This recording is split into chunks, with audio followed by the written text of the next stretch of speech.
Is there a connection between early Mormonism and counterfeiting schemes and polygamy in early Mormonism? You'll find out next on Polygamy, What Love Is This?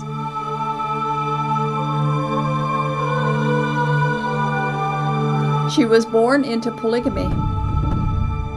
Her family followed the teachings of Joseph Smith, all of them, including plural marriage, especially plural marriage. Like many young girls, she had been promised to a man who was her father's age. But she fled. She ran away. She preferred an eternity of outer darkness to a life of polygamy. She chose hell over religious enslavement.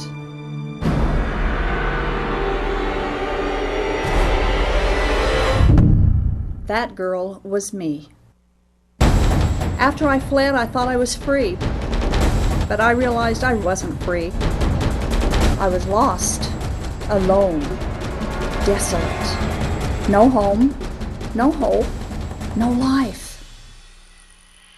Then Jesus Christ found me and rescued me, and He loved me. In His love, I found real freedom, a real home, a real life. And Jesus offers you the very same thing. He is a shield to all who will take refuge in Him. He has been a refuge for me, and He can be for you too. Knowing the surpassing love of Jesus Christ today, this is why I can look back and ask, polygamy, what love is this?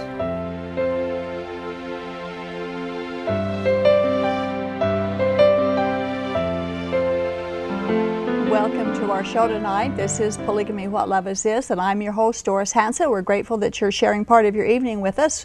We're here every Thursday night at 8 o'clock to bring more information to polygamists of why they should not trust Joseph Smith and his polygamy for the salvation of their souls, but that belongs only to Jesus Christ. We have a lot to share with you tonight, but we have a quick announcement before we get started. Lynn Wilder, who is the author of a book entitled Unveiling Grace, she's been on our show before. She was on last September, about a month ago, talking about her book, and she's in the area with her husband for the next few weeks, and she's going to be talking at different venues, and I told her that I would be happy to announce some of those venues on our show. So first of all, she is going to be talking this Sunday, October 20th at Mid-Valley Bible Church in Bluffdale, Utah. She will be at KTMW Channel 20 on Wednesday the 23rd of October on the program What's Up Utah. She'll also be on Wednesday, October 23rd on the Direct Line Talk Show with Reverend Wayne Kent.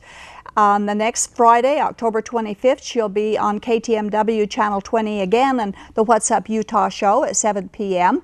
Sunday, October 27th, she'll be speaking at Red Hills Baptist Church in Enoch, Utah at 6 p.m.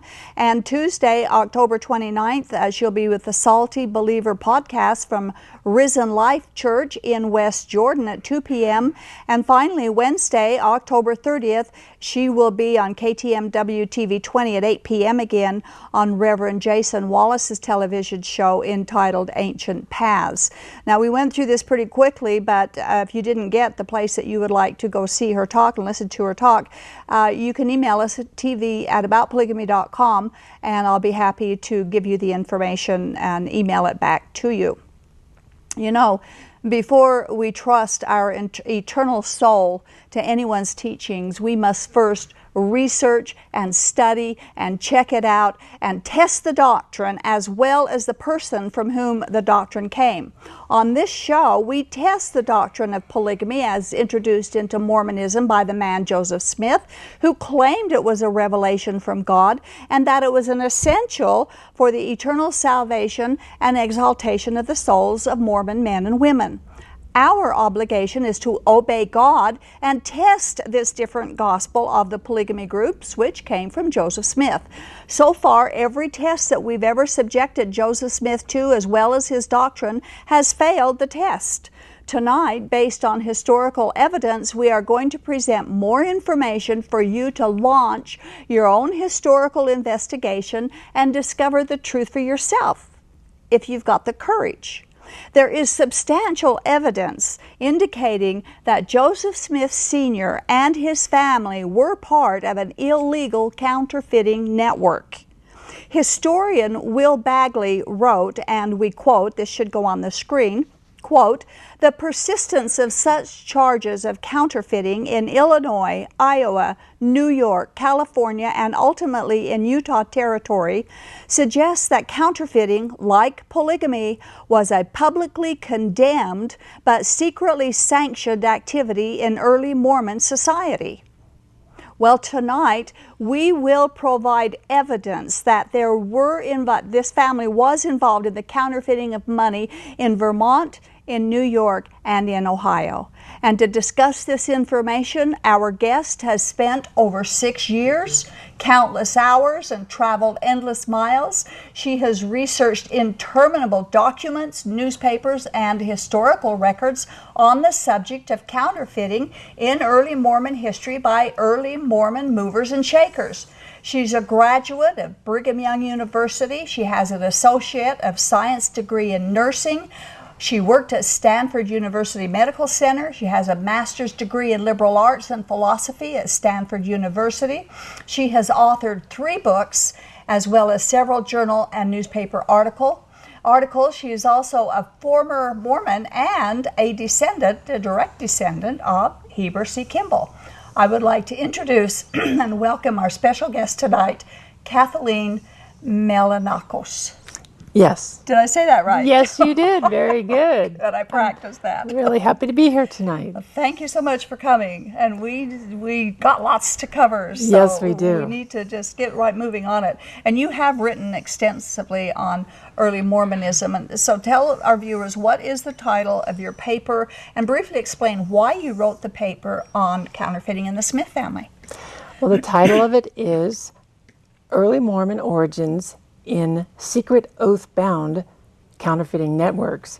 And the reason I started even researching Mormon history has to do with my whole life. And any author will tell you it has to do with their life and what they have to say. But I had a troubled upbringing. My father was part of a polygamy group. He had come out of that, and he was part of the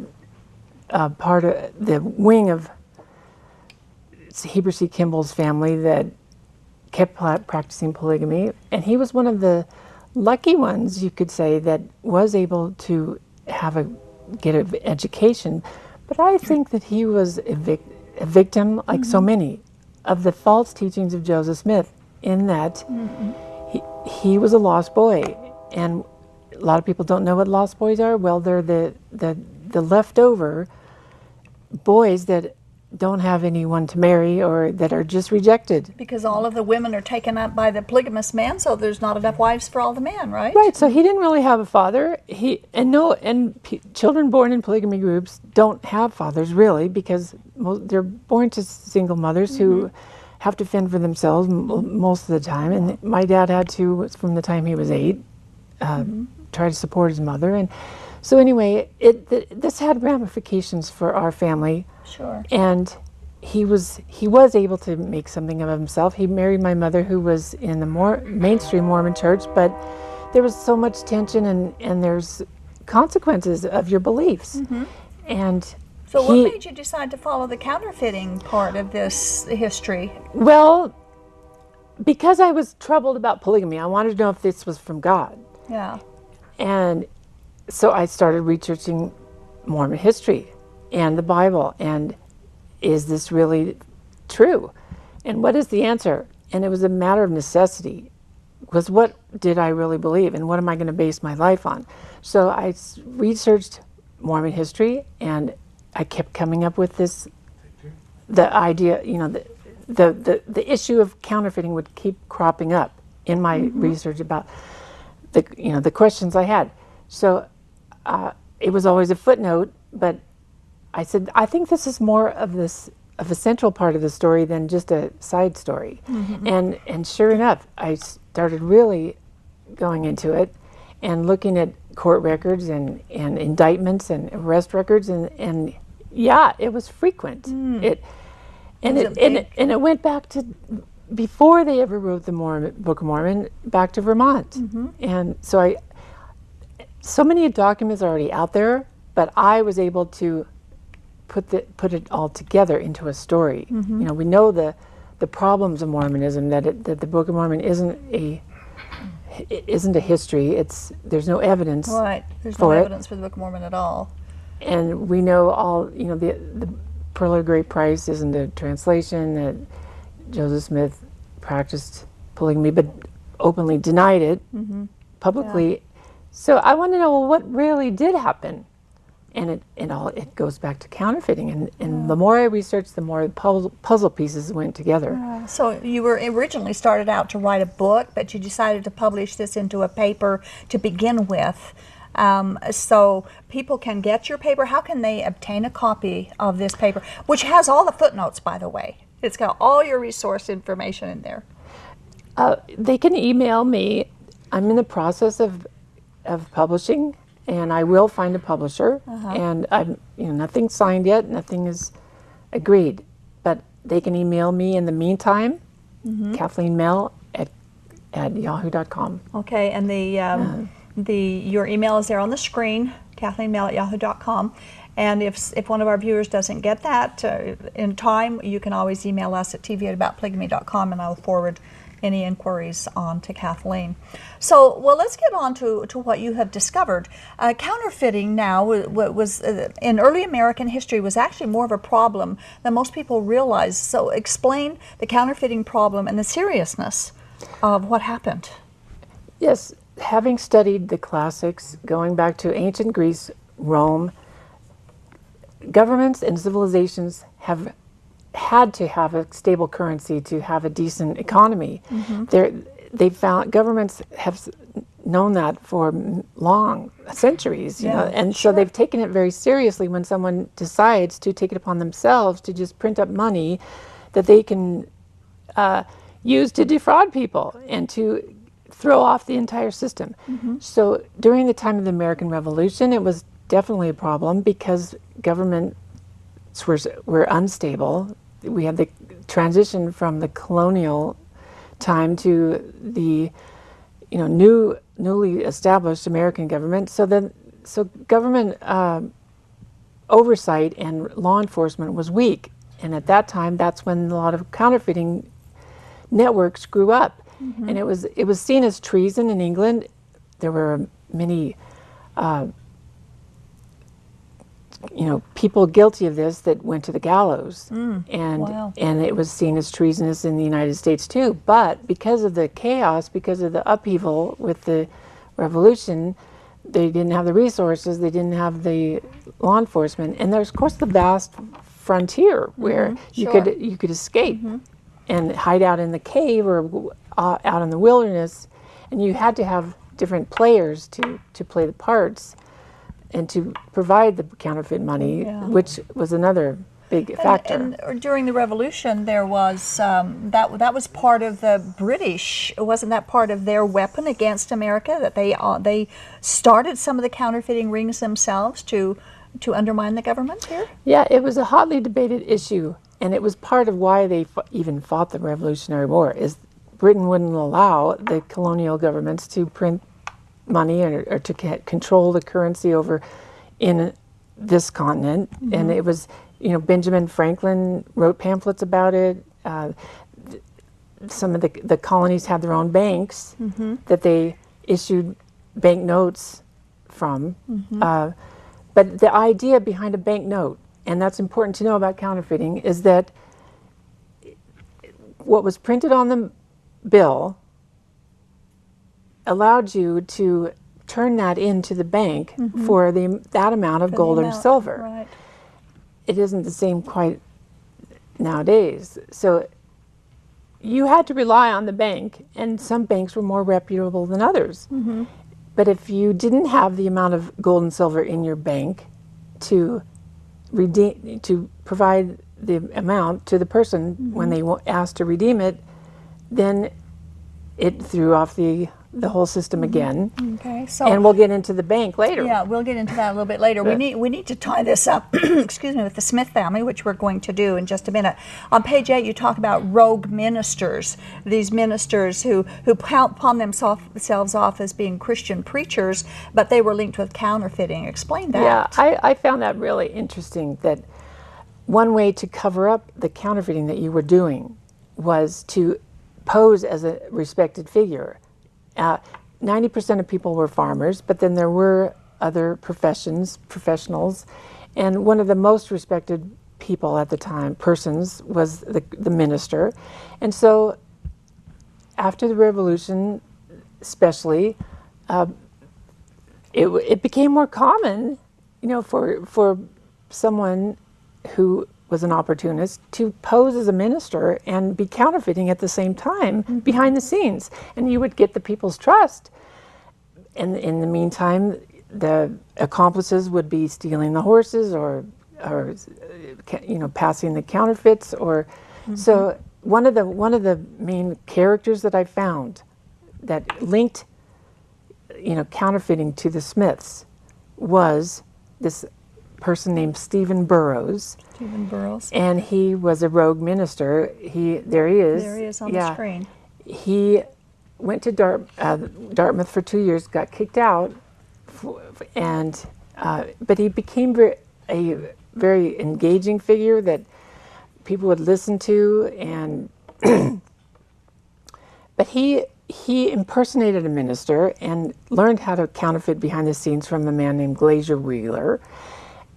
Do you know the Smith family? Well, yes, there was a connection at Dartmouth because it's in my paper. I can't go into all the connections. No, there's too many details for all of that. But he escaped across the border to Canada and set up a huge network of his own, Stephen Burrows, and Joseph Smith Sr. joined it. He was arrested 2, maybe 3 times for counterfeiting in 1807. Wow. And it's in the records. I looked at the court case. The only time you ever got convicted of counterfeiting was if someone in the network turned state's evidence against the rest of the gang. And so Joseph Smith Sr. was named in this court case. Okay, so counterfeiters had to have networks. You brought the networks up. They couldn't go it alone.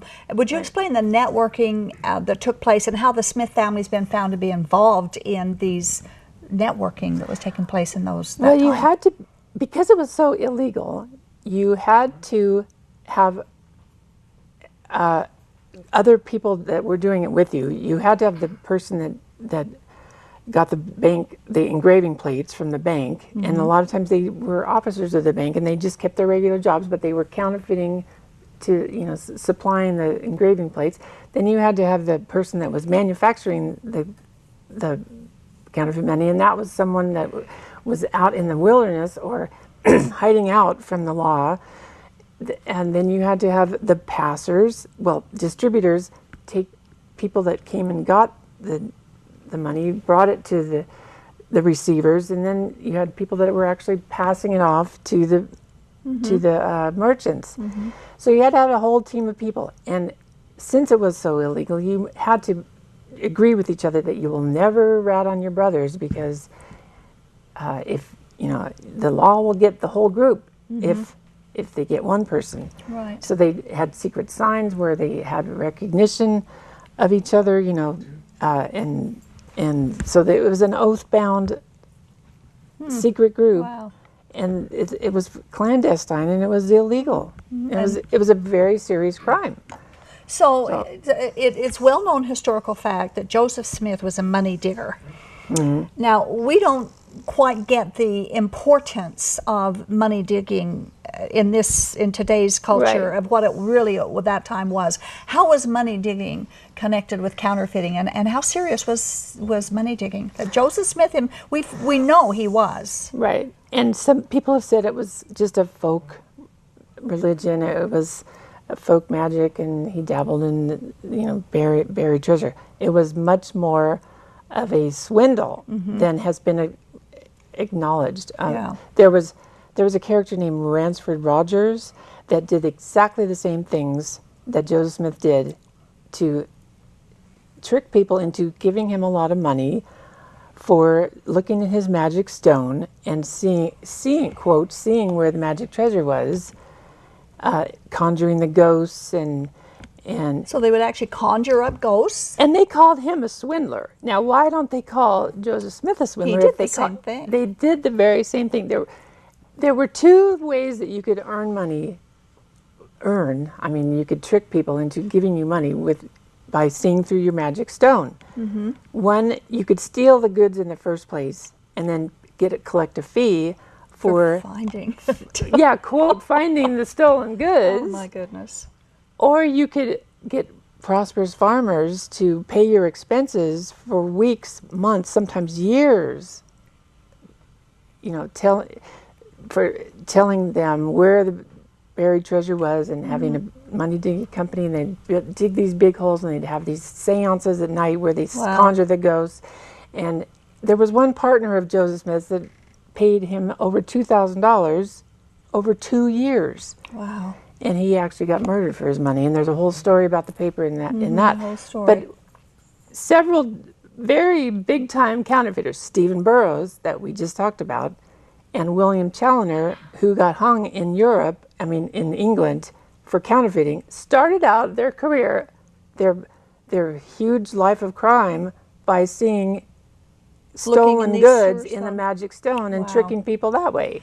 That's the connection with counterfeiting. It is, and it's more. It is more serious, I think, not only from a legal standpoint, but it's also more serious from a biblical standpoint. God actually forbids the kind of conjuring up and doing the things that Joseph Smith did to find these buried treasures. I'd like to quote Deuteronomy chapter 18, verses 10 through 12 right here, where God says, "There shall not be found among you anyone who practices witchcraft or a soothsayer," and I think that Joseph Smith would be that, or one who interprets omens, or a sorcerer, and that also, or one who conjures spells, or a medium, or a spiritist, or one who calls up the dead, calling up the ghosts. For all who do these things are an abomination to the Lord. So he falls into this abomination by the practices that he was doing. Now, these practices, we're not making this up. You've got all the footnotes and the resources for that. And God, by the way, has not allowed any exceptions to these prohibitions. So let's get to the Kirtland Bank before we run out of time. On page 41 of your book regarding the Kirtland Bank, you said, and I quote, "The Kirtland Bank has been a subject of controversy since it was first conceived. This paper argues that it was the counterfeiting machine, the bank itself was, that so many at the time said it was. For instance, E.G. Lee said, 'Well may the Mormons be ashamed of their counterfeit Bible, which by their own testimony is shown to be as gross a trick as are their counterfeit banknotes.' There are multiple reasons to believe the Kirtland Bank produced counterfeits." And there on the screen also is, what is that, a $100 counterfeit and a $3 counterfeit bill the Kirtland Bank produced. So explain the illegal activities that took place with the failure of the banking venture, the Kirtland Bank, that Joseph Smith started. Well, all you have to do is know the definition of counterfeit money. The definition is any illegal money that's produced, that is not authorized, that is not government approved, that is just you printing up your own money because you feel like it. Think if everybody did that, it would be a free-for-all, and money would be worth nothing. So the Kirtland Safety Society Anti-Bank, which is the crazy name they came up with to call it. The anti-bank. Yeah. That's weird. Was illegal in 4 different ways. 4 different ways. Number one, it did not have a charter. It had been denied a charter. So because they had been denied it, they decided to make it call it a corporation and sell stock in it. But they did not register as a corporation. They did not incorporate legally as you should, so you can pay taxes and be known to the community and be legal. No, they didn't do that. So, and then the third way that it was illegal is that legal entities that were authorized to print money or issue notes in Ohio, there was the Ohio legislature had passed a law against issuing any of those notes lower than the $5 denomination. But Oliver Cowdery came back from New York and Ohio with 150,000 of printed notes. Now, where did he get those? And they started issuing them and buying goods with those. Big ticket items, horses, land. And then they issued more money after that with the printed notes that they came up with his engraving plates that he brought. Wow. So that was all illegal money. Mm-hmm. So every dollar that came out of that bank was illegal, was counterfeit. And Joseph Smith was behind this scheme. He was Sidney Rigdon was the president. Joseph Smith was the cashier. But, he was, of course, the leader of it. Mm-hmm. And so it was illegal. So I wonder why he printed a $3 bill. That would be so obvious. Yeah, in those days, as I said, you could redeem it for that amount of gold or silver at a legal, legitimate bank. Mm-hmm. Mm-hmm. But even that was illegal. They had passed a law against it. So there were Oliver Cowdery, David Whitmer, Lyman Johnson, Sidney Rigdon, Hiram Smith. I think we've got pictures of all these guys.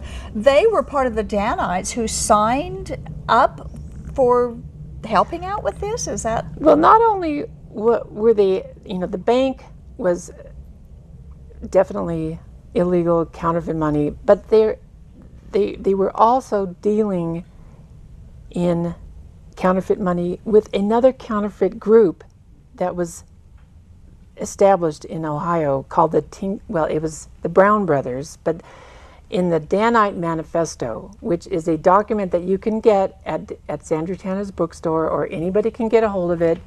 It is a signed document that Hiram Smith, Sidney Rigdon, and 84 other Danites wrote and produced and served, you might say, published in Missouri because they had broken with Oliver Cowdery, witness to the Book of Mormon, David Whitmer, witness to the Book of Mormon, and Lyman S. Johnson, apostle. They had broken up over the bank. They had a big schism over it. Mm-hmm. But they printed this document that detailed that Oliver Cowdery, David Whitmer, and Lyman Johnson were dealing in counterfeits with these Tinker Creek Blacklegs, the Brown Brothers. And if you study about counterfeiting, they were one of the biggest networks at the time. Wow. And how did they ever know that they were doing that unless they were in the network too? Oh my goodness. And so it's a big issue. You wrote on page 44, and I like to quote, and this connects polygamy. We've already connected the Smith family, and Joseph Smith specifically, to counterfeiting. Now we're going to connect polygamy to it. And on page 44 you wrote, and I quote, "One of Joseph Smith's polyandrous plural wives, Mrs. Sarah Cleveland, was committed to the Niagara jail for passing $390 in Kirtland anti-bank notes with intent to defraud. Sarah was released on bail and later became Emma Smith's counselor in the presidency of the Relief Society in Nauvoo." Now we have a picture of Sarah Cleveland in case anyone is not familiar with her. But so Joseph Smith and polygamy and counterfeiting were all connected here, and polyandry meaning, of course, that Sarah was married to two men at the same time, Joseph Smith and her legal husband. Right. She was married to John Cleveland, a judge who never did join the Mormon Church, but he was friendly to them, to the officers, and she is listed as a plural wife of Joseph Smith. So she's married to two men at the same time. Mm-hmm. And then she ends up in jail for passing $390 of counterfeit money. Now, $390 then was a lot. That was a lot. I mean, even today, that's a lot of money, especially to defraud someone when it's counterfeited. Mm-hmm. And so, I felt bad that, she had been a respectable person. She had been a professing Christian, but then she gets mixed up in this, and she ends up in jail, having to be bailed out. And then it must have been very hard for her to be the counselor in the Relief Society with Emma when she can't say anything about her relationship with Joseph Smith. With Emma's husband, Joseph Smith. And her husband. And the money, too. And, of course, you could read more about Sarah Cleveland in Todd Compton's book, In Sacred Loneliness. He tells the whole story of Sarah Cleveland, where she came from, how Joseph Smith happened to marry her, that she indeed was married to another man at the same time that she was married to Joseph Smith. I don't think he talks about the counterfeiting, though. And you've also identified at least 33 names of people who were connected with Joseph Smith in this fraud. And some of them, many of those names are names that most of us would recognize as being early church Mormon leadership positions. Yeah. Once you start looking for it, you just see all the people that had either arrest warrants or indictments or testimony, or I collected it all. I went through. I counted at least 33, and these were Joseph Smith himself, his brothers. Mm-hmm. William Smith was very much known as someone who dealt in counterfeit money. There's a lot of testimony about him. Going back to earlier, than Ohio, he was in Palmyra. That's in the paper. But so the whole family was in the network. Well, and that was something else I found out about counterfeiting, was that often whole families did it because you couldn't hide it from your immediate family members. So you had to get everybody into the whole business. Mm-hmm. And Stephen Burrows did that. He had his daughter forging the notes. He had his sons bailing him out of jail when he'd get caught. And they would be better at protecting each other too. Right, and they didn't inform on each other. Yeah. Your competitor or your other partner that you were just loosely associated with might inform on you, but your family members didn't. Yeah. So. And then the main witnesses to the Book of Mormon, Oliver Cowdery. I mean, the top officers of the church. So then it really makes you wonder. It does. Well, what their motivation was for in the beginning. Well, the character of the people. When we bring God into the equation here with the Book of Mormon and trying to pawn off a new book and a new religion that's supposed to be a restoration of Christianity, and behind the scenes all of this stuff is going on. We're at a time now where we need to open up our telephone lines. Mm-hmm. So we're opening up our lines for our viewers to call in if you have questions or if comments or if you have information that you'd like to add to our discussion. We'd love to hear from you. Our phone number is 801-973-8820. 973-TV20. And while we're waiting for the phone calls to come in, we'll take a short break. You are watching Polygamy, What Love Is This? Broadcasting live from Salt Lake City, Utah. This program is the broadcast outreach of a Shield and Refuge ministry. Shield and Refuge is a point of first contact for Mormon fundamentalists who question the doctrines of the religion or who are actively seeking for an opportunity to escape the polygamist lifestyle. Examining the claims of fundamentalist doctrine against the backdrop of biblical truth is central to our efforts. We invite you to contact us. Call toll-free at 877-425-9993 or email us at tv@aboutpolygamy.com. We want you to know that we've made available to you some outstanding resources free of charge. You will find them at our website, www.whatloveisthis.tv. There you will find the DVD, Lifting the Veil of Polygamy, which documents the real-life stories told firsthand of those who were lifted out of the culture of polygamy through the power and love of Jesus Christ. Also, free of charge to you is the booklet, Is Polygamy Biblical? It explores plural marriage in the context of God's Word and answers questions like, did God ever command polygamy? Is it part of God's plan? While you are at our website, make sure to take advantage of the archived episodes of this program, which can stream on demand directly to your computer. There are more than 100 shows to choose from. And if someone you know is unable to view this program via live broadcast, recommend that they visit this same website every Thursday at 8 p.m. Mountain Time to watch this show through live streaming video. Simply follow the links to the live streaming video page. If you are watching live tonight, we invite you to call us as we open our phone lines. The number is 801-973-TV20. That's 801-973-8820. Now, back to Polygamy, What Love Is This? With our host, Doris Hansen. Welcome back to our show. This is Polygamy, What Love Is This? I'm your host, Doris Hansen, and tonight we're talking with Kathleen Melonakos about counterfeiting in early Mormonism, especially with the Smith family. And Joseph Smith was directly involved with some of these schemes to defraud people. It's there. This isn't made up. All you have to do is go look at the records. You can get her paper where she has the resources that she has found this information in, with all the footnotes and all the references for that. There was counterfeiting taking place in mass in the early American days in different areas, and it looks like that they were involved too. I have four quotes from your paper that I want to quote quickly before we, there is a phone call that looks like came in. But this kind of connects the counterfeiting of money with the counterfeiting of God's Word. And your quotes were so good, I wanted to share them with our viewers. The first quote is about the Book of Mormon from A.B. Benton, and he wrote, and I quote, "As for his book," referring to the Book of Mormon, "it is only the counterpart of his money-digging plan. Fearing the penalty of the law and wishing to amuse his followers, he fled for safety to the sanctuary of pretended religion." End quote. Good remark there, and so true.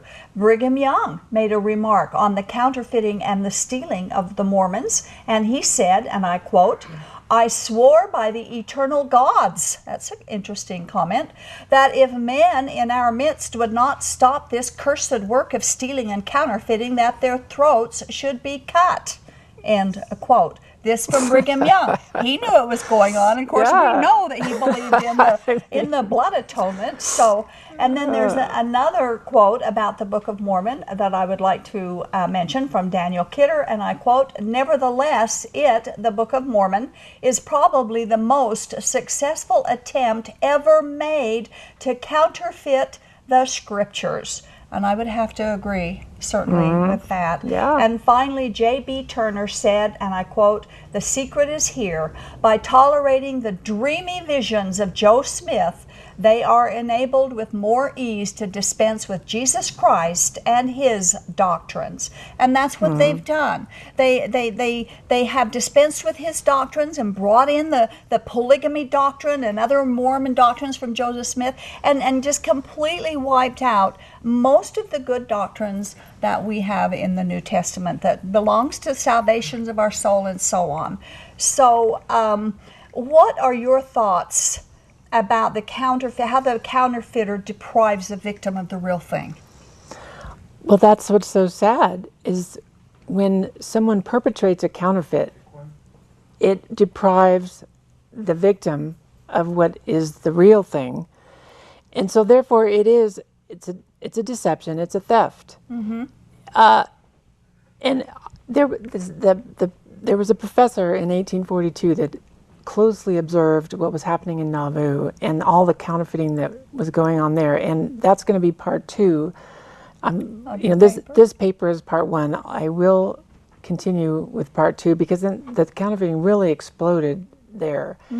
But he observed what was happening, and he said it was his opinion that what the real design of the Mormons leaders were at that time was to classify the Book of Mormon and the Bible together in people's minds, so that when they found out the Book of Mormon was a counterfeit, which people back then did too, there were many that did and left the church. Yeah, they knew. Then they would also throw out the Bible. Because if you can't trust one, you can't trust. Isn't that what happens today? People leave Mormonism or the polygamy group and they become atheists or agnostics. It happens all too frequently. And it's so sad. My thought is that if you were given what you thought was a gold coin, but you found out it was a counterfeit, you would not just decide after that that there were no such things as gold coins. No, you would keep searching for what is the true really gold coin. valuable. Yeah, and test that gold coin to make sure it was real. Yes. Which people should be doing. And you know, I have to put that together with polygamy because Joseph Smith turned marriage from monogamy to polygamy, and so that counterfeits marriage. Yes. And it cheats the victim out of the experience of having a true monogamous marriage, which is what God designed.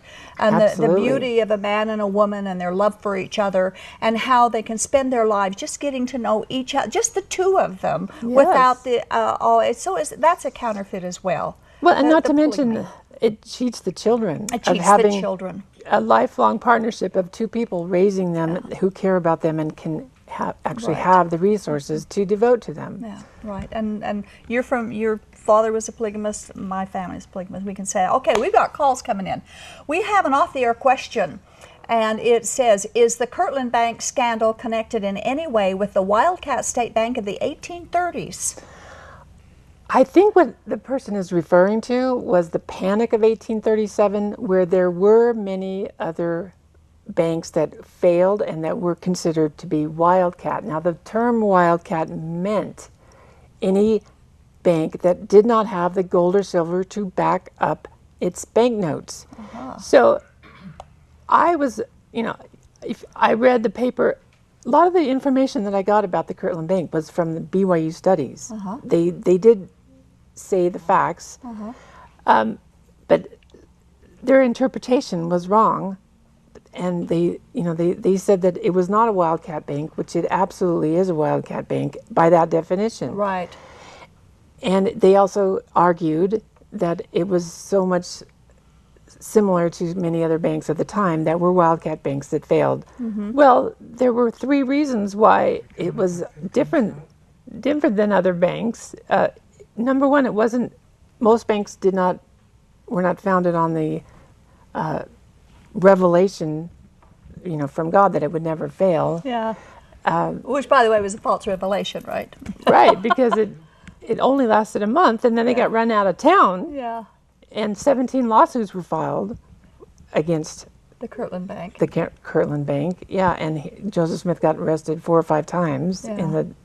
So anyway, there was a Panic of 1837. There were other wildcat banks, but the banks that were based on solid, reputations that fulfilled their contracts did not fail. So I think that's what he was talking about. Okay, so we have a call from Sam from Eagle Mountain. Hello, Sam. Hi, Doris. Hello, you're on the air. Hi. Hi. You were talking a little earlier about money digging, and then like witchcraft and things like that. Yeah. And I've done a little research myself, and upon Joseph Smith's death, they found something in his pocket called a talisman. And the talisman was like a round object. It was covered in all kinds of strange, like hieroglyphics, and he carried it around with him all of his life. He apparently had carried this object with him, and it was supposed to like bring you luck and make people like you and bring good fortune to you and bring you money and all these things, make women like you, things like that. And wouldn't that kind of be like a form of witchcraft as well? Definitely, and we're going to be talking about that, kind of some of the occult practices of Joseph Smith in 2 weeks from tonight. So, and we're going to be talking about the Jupiter talisman at that time as well that Joseph Smith had on his body when he died. But you're right, it would be in that category for sure. That's what he believed in. He didn't believe in the Bible that prescribes all that type of thing. Yeah, well, if he believed in the Bible, he would know that God forbid that kind of thing. Exactly. And he wouldn't do it. So, thank you, Sam. You're welcome. Appreciate your comments. Have a good night. You too, thanks. Okay, Mary Ellen is calling from West Valley. Mary Ellen? Yes. You're on the air. Yes.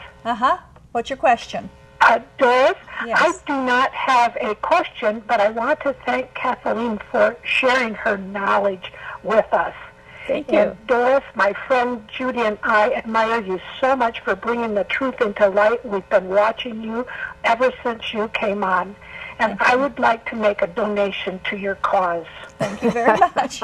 You can, excuse me, you can get the information off of our website if you want to donate to our ministry. And our ministry does help people get out of polygamy groups, and we do appreciate that. Doris, I am computer free.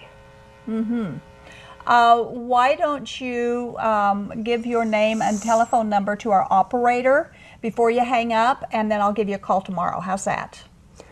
Thank you, Doris, very much. Thank you for calling. Bye. Bye. Well, that was a nice call. Now, we were talking earlier about the polygamy connection.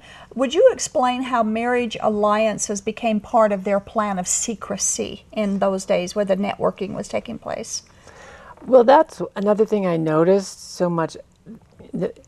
When you study about counterfeiting, you study the different patterns of behavior that counterfeiters had. And one of the patterns that counterfeiters had matched quite well with what the Joseph Smith and the early Mormons did. They had, they treated relationships as very self-serving. When, you were loyal to your partner as long as they served your purposes of getting you where you wanted to go. But then the list of people that said that Joseph or Hyman Smith had deceived them or let them down, or that he broke with, was very long. Most of his immediate partners, the officers of the bank. So they used people. Basically, they did what was expedient at the time, and that's what counterfeiters did.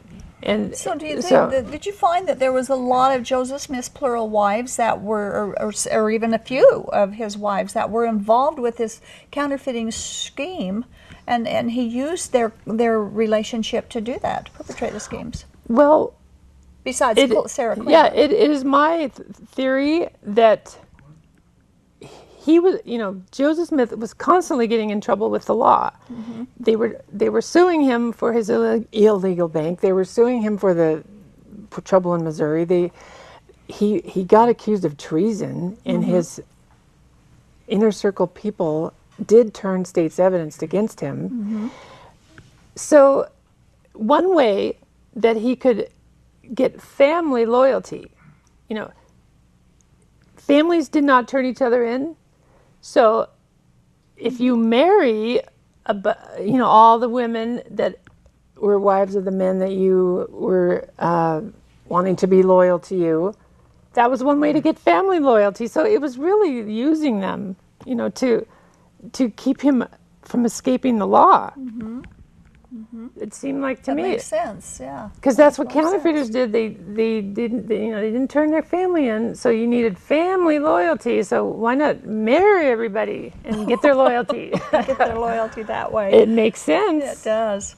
We have a call coming in now from Scott in Draper, line 1. Hello, Scott. Yes. Yes, you're on the air. Hi. I was just calling to follow up on the Sarah Cleveland comments or quote that you had on there earlier about the $390 of counterfeit money or whatever that was. I didn't quite remember what it was. $390.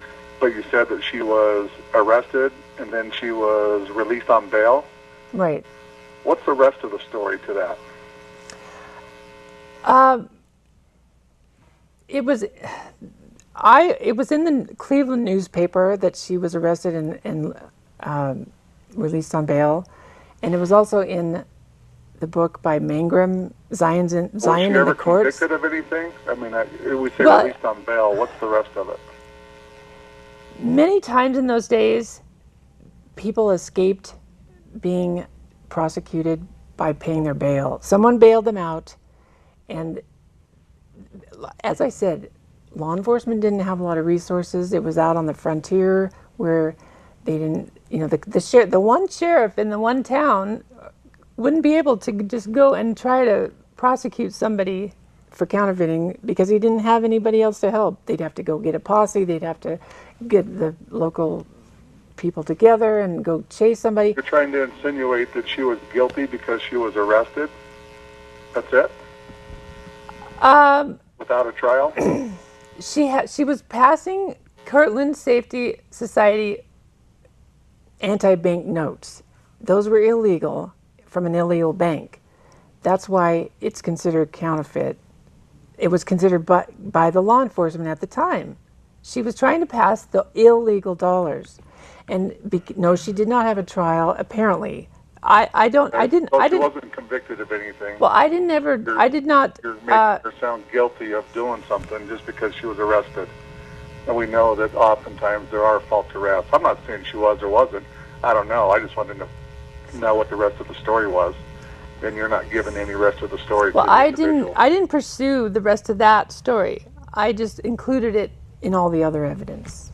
But you could pursue it. I'm sure you could find out what else happened. She did go to Nauvoo, and she became the first counselor to Emma Smith in the Relief Society. And that's okay. There's nothing wrong with that. You're just, from what you put up there, I'm taking that you're insinuating that she was guilty without having any trial. She was passing counterfeit money that was illegal. You know, it was illegal money. Did they have a charter? No, you can look in any records and see that the illegal, you know, the bank was not chartered. It was not incorporated. Convicted of anything. Next question. They were run out of time. They were run out of town. How's that from the Nauvoo, the Kirtland Bank mess? So anyway, we'll go on with that. We have a call from Roland in Provo calling. Hello, Roland. You need to turn your volume down, sir. Thank you. You're on the air. I've read a lot of the anti-Mormon literature that's available, and never in any of them was the subject brought out about counterfeiting. But there's a new book, the newest one, called Joseph Smith Jr., Reappraisal After 2 Centuries. There are 14 scientists commenting on Joseph Smith's we lost him. activity and his being a prophet and so on. And I want to quote one writer of this book, and it would be a good thing for you, both of you, to read that, really. And there was Wayne Hodson, I think was his name. Let's see. Wayne Hodson, he was a non-Mormon, and he said this in his treatise, whatever he said. He said, those who deny the prophethood of Joseph deny it to themselves. Those who would confine prophethood to Joseph have not read the book of Mormon carefully. I am not a Mormon, and I approach, and so he's not a Mormon. But towards the end, he made this comment. He said, a properly historical approach will recognize both that there are genuine revelatory experiences and that actual cases depend on singular historical facts, which we must learn to take as they were. And then on he says, to insist that Joseph was a genuine prophet of world historical importance does not imply that he was always right, or that all his prophecies were unambiguously confirmed. Here we need to remember that Old Testament prophets frequently made prophecies that failed. Sometimes prophets say too much, as Brigham Young arguably did when he declared that the sun was inhabited by living beings. That doesn't imply that all of Joseph's activities were manifestations of his prophethood, that he was always acting as a prophet, as Joseph himself conceded. Only time and accumulated wisdom will help us to understand when Joseph was acting as a prophet. Roland. So, these are 14, and you read the book, it'd be good for both of you. And you get a little better background. We have got to we're getting towards the end of the show. Thank you for your comments. Very quickly, I would like to say something here. Okay. Joseph Smith was not a prophet of God because he had false prophecies. And he disobeyed God about all the stuff we're talking about tonight. He didn't act like a prophet any of the time not a true prophet. And if he fails on one prophecy, God said he's a false prophet. Just one prophecy. And sir, I would like you to prove one Old Testament prophecy that did not come true by the prophets there. You said there were some who didn't come true. That isn't so. But we've got at least 50, more than 50 of Joseph Smith's prophets that didn't. Do you want to quickly, maybe 30 seconds to sum up what you would like to say?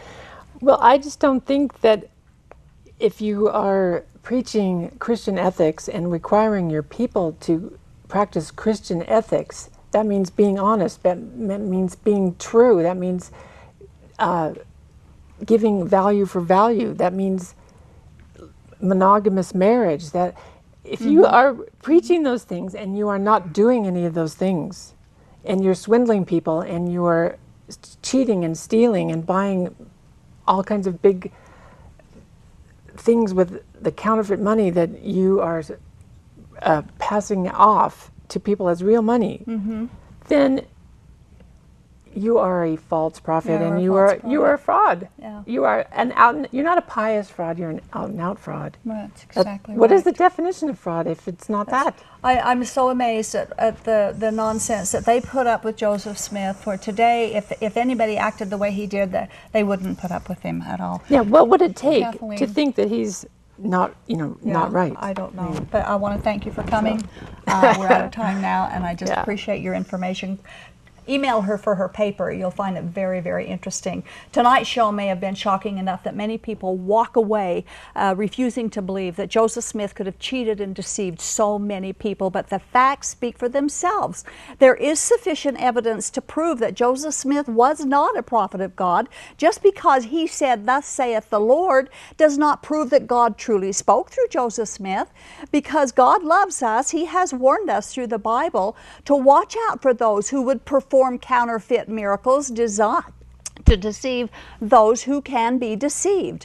And just because someone has a vision doesn't mean it came from God. You know, when the devil spoke to Eve in the Garden of Eden and asked her the question, did God really say? He successfully planted doubt in her mind, questioning what God had said. And with the same intent, Joseph Smith cast doubt on the Bible when he said you must trust the Book of Mormon instead. The excuse that these early Mormon polygamous leaders were mere men and their false teachings must be tolerated because mere men make mistakes is unacceptable. Galatians 1 verses 6 through 9 warns us to beware of any gospel that is different than the one that is already brought to us in the Bible. Even if an angel of heaven brings it to us, it's a false gospel. And the angel Moroni's story is an example of why God gave us this warning, and the wise will heed that warning. And polygamy for salvation is a false gospel brought by a false prophet. Jesus Christ also said to beware of false gospel and of false Christ. Following a false gospel from a false angel can lead to nowhere except a false heaven. And there's no second choice chance over after this life. So please check these things out. Good night.